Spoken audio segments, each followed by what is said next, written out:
Headlines पर खबर शामिल करते हैं जंग से। आप यकीन करें या ना करें, लेकिन यह हकीकत है।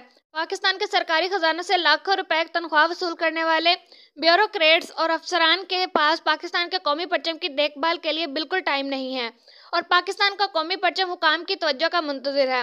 सवेरा न्यूज नेटवर्क की सर्वे रिपोर्ट के मुताबिक पाकिस्तान के अक्सर सरकारी बिल्डिंग्स पर कौमी परचम या तो फटा हुआ नजर आता है या इसका रंग तब्दील हो चुका होता है। ये कौमी परचम अक्सर बिल्डिंग्स पर रात के अंधेरे में भी लहराता नजर आता है। इसकी एक मिसाल जंग करोड़ों रुपए सालाना बजट रखने वाली म्यूनिसिपल कॉरपोरेशन पर लहराया जाने वाला कौमी परचम अपनी हालत जात पर खून के आंसू बहा रहा है। मगर म्यूनिसिपल कॉरपोरेशन जंग के चीफ ऑफिसर अवाम के लिए सफाई सुथराई का इंतजाम करने में तो नाकाम हो चुके थे, मगर अब पाकिस्तान के कौमी परचम की हिफाजत करने में भी नाकाम नजर आते हैं। आईना पाकिस्तान के तहत हलफ उठाने वाले ये अफसरान पाकिस्तान के इदारों में तो मजे लूटते हैं, मगर पाकिस्तान के आइन, पाकिस्तान और पाकिस्तानी परचम की हिफाजत करना अपनी जिम्मेदारी नहीं समझते। ऐसे अफसरान को पाकिस्तानी इदारों में लाखों रुपए की तनख्वाह पर काम करने का कोई हक नहीं।